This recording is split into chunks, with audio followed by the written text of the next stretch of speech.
We're back, everybody.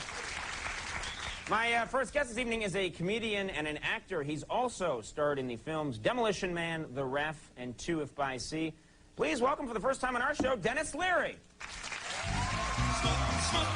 that cigarette.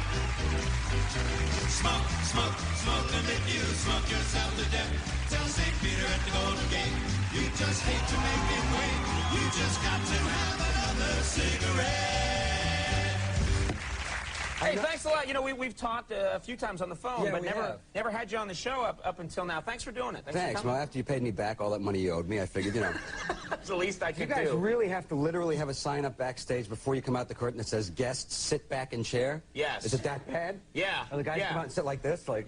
They do. Do they really? They do, and there on the cross shot, you can't see my beautiful, fat Irish face. Ah. Yeah, we find that people actually like that. Well, speaking of your beautiful, fat Irish face, and your skinny Irish ass, I'm assuming. That's pretty much right. This is not a joke. This is true. I'm of Irish descent. My parents came over on the boat in '51 or something like that. And so I go back a lot to see my cousins and stuff. So I'm back there this summer, and my Uncle Jerry, who lives here but was over there visiting, says to me, you know Conan O'Brien? I said, well, I don't really know him. I've talked to him on the phone. You know, seems like a nice guy, owes me some money, blah, blah, blah. He says, well, you're not going to believe this, but, you know, the show is now on, what do they call it? It's the Super Channel. The Super Channel. They have a satellite thing. You get a dish for your house, and over in Europe you can get anything. Like, I guess your show is broadcast in the morning over there. Right. It's in different times in different places, but we're actually shown in Dublin. Right. Yeah. So they live out in the countryside in Kerry. So anyways, they're watching the show now, and my Uncle Patrick was about 80 years old one day, he's watching the show, and he goes, you know, that O'Brien guy reminds me of somebody. And he looks it up, and he finds out that you and I are first cousins. Well, not first cousins, we're cousins, believe it or not. So we can't legally marry? We can't marry. Okay. My grandfather and your grandfather were first cousins. Swear to God. Are you serious? I'm dead serious. Wait a minute. Well, on which side of the family? Do you know? Well, do you know? Your side would be, mine's the O'Learys, yours would be the Reardons. Right, the Reardons. Is your mama Reardon? Yeah, my mom's maiden name is Reardon. You're serious? I'm dead serious. I'm dead serious. I'm dead serious. So I go. This is freaking me out. I swear to God, no, it's the truth. Who else is backstage? I get it.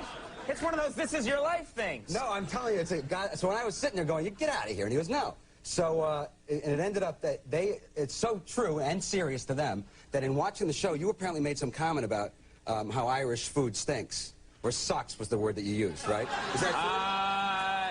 Sucks, yeah, that's what I said. And they were very upset about that because now they considered you a relative and you were making fun of this food. Well, no, I don't mean it sucks. It's just it's an acquired. Where's my plea to Ireland? You know, Ireland. Here it is. All I was saying, this is to Ireland for just a second, was that it's an acquired taste. You're not getting out of this. Yeah, no, it's like, have you had, it's like soda bread, a big hunk of dry soda bread, wash it down with some clotted cream, then have bacon with bones in it? Let me speak to Ireland. Their bacon has bones in it. Let me speak. But I love it. Let me speak to Ireland in cahoots with my cousin Conan. Okay. Let me explain his comment. Okay. And then maybe I'll get myself in trouble, but at least it'll be two guys together in trouble on the same show. Two relatives in trouble. People expect some kind of cuisine out of Irish food, and it's not about that. You throw a bunch of stuff into a pot, and you boil it till there's no flavor. Because they don't consider it cuisine, it's penance is what it is, okay? We're guilty, and that's why. So now I'm in trouble as well. But no, that's the God's honest truth. And on top of that, when they told me that, I was like, God, I have to tell Conan when I go on the show. When my dad and my Uncle Jerry first came here, they were the first two from the family to come here and settled in Worcester. In Worcester, which is where my Worcester, Mass. Which is near Boston. And your mother's uncles, Dan Reardon and Jean Reardon, used to have vegetables they grew in their garden in the city. And my dad and my Uncle Jerry were kind of, you know, had no money, were struggling. And they used to deliver the vegetables to my Uncle Jerry and my dad so they could eat. So this is so crazy that there's this connection. I know. I just recently found out that, and as another coincidence, that I am a third cousin of Ernest Borgnine's. Did you know that? Wow. That's an incredible connection. That explains the hair on the back. Which means that... I have some of that, too. I get it. But you've been shaved properly, I hope, but before isn't the that show. wild? I mean, that is true, and you're not... a bit, it would be a lot funnier. No, you're not kidding. That is wild. I've got to call my... I want to call my family if I can find them. Right. And... Well, my Uncle Jerry was really great about it because he was explaining the whole... He had written the history down. I have it on paper for you to give after the show. And he said, and also tell Conan, I believe there was a lot of policemen in his family at one time. And I'm like, yeah, like that's a big thing for an Irishman. You know what I mean? That's like a pretty safe guess. Yeah, but I said, well, I don't think that's a big thing. That's my grandfather, who whose nickname was Hoofer, who was it Hoofer? Yeah, that was like what everyone called him. Was a policeman, walked a beat in Worcester for But now you have a lot years. of lawyers in your family, right? Now they all they got it through the side of it. Yeah. Yep. So wow, that is so crazy. That's really weird. All right, well, we'll work this out during the commercial break. We're going to take a quick break. When we come back, we'll have more with what do you mind then? My second cousin, third cousin? It would be like, well, we're blood. We're blood. My blood brother, Denis Leary, so stick around.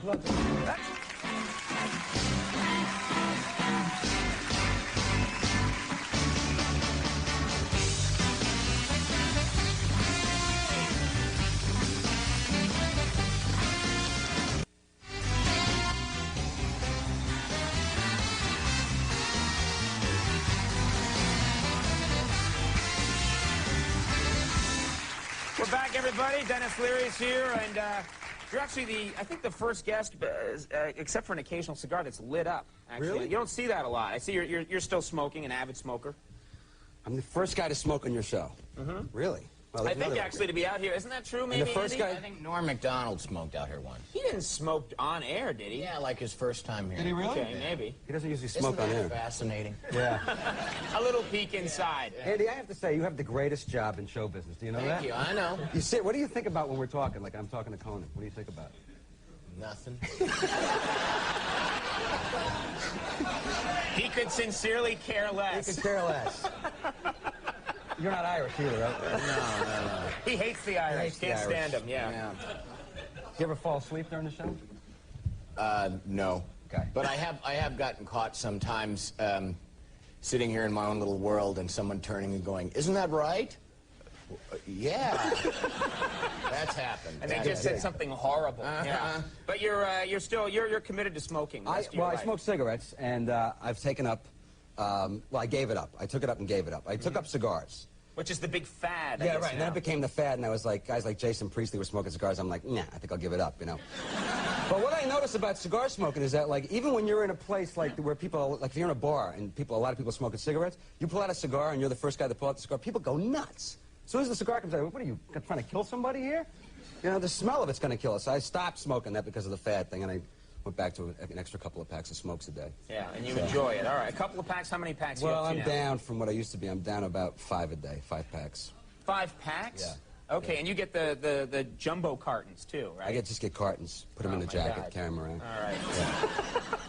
So you're always prepared. Always all right, let's talk prepared. about, first of all, I got to ask you the World Series, because you're a Bostonian like myself. Yeah. What is your take on, the Yankees being in the World Series? Well, I am a diehard Red Sox fan, so I know that doesn't go over well here. I don't care. And because baseball with the Red Sox, it's gone beyond baseball. It's, as you know, you're a Red Sox fan, right? I grew up a Red Sox fan. So- Now I live in New York and do a show out of New York. So I've learned to appreciate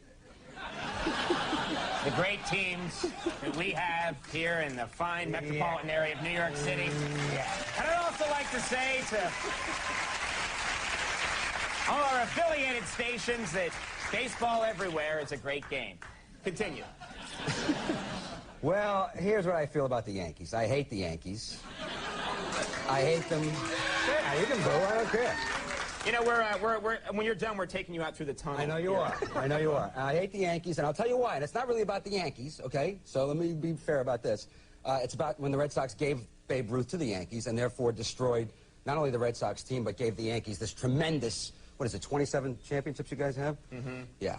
Even the Yankees don't count anymore. No, Even they the don't. Yankees So fan I doesn't feel know. now that if things don't go the way I want with this World Series, I need to take things into my own hands. So if the Yankees win tonight, which we'll know by the time this is broadcast, you will find me at Darryl Strawberry's apartment in a couple of nights with an ounce of cocaine and a couple of hookers. That's all I'm saying. That's all I'm saying. Darryl, Darryl. Send a limo over to Doc's house full of booze, you know.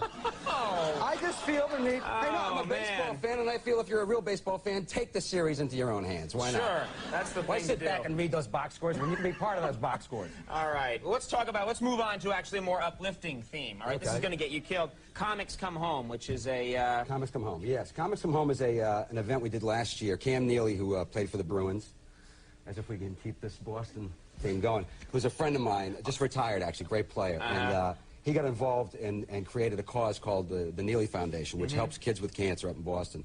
So last year we did a show for Comedy Central New Year's Eve that was broadcast with the idea of raising money for that cause. It went very well. So this year we have a show taping in Boston November 9th at the Orpheum Theater with myself, Jon Stewart, I'm forgetting people now, Anthony Clark from Boston Common, I'm forgetting guys, and video tributes and bits from you, Jay Leno, Woody Harrelson, Michael J. Fox. It's a big extravaganza. It's going to be a whole lot of fun, and there's still some tickets available, I think, to that. It'll be broadcast New Year's Eve on Comedy Central. Yeah, that's on November 9th, and yeah, airs New Year's Eve. That's right. All right, well, listen. For all you Yankee fans.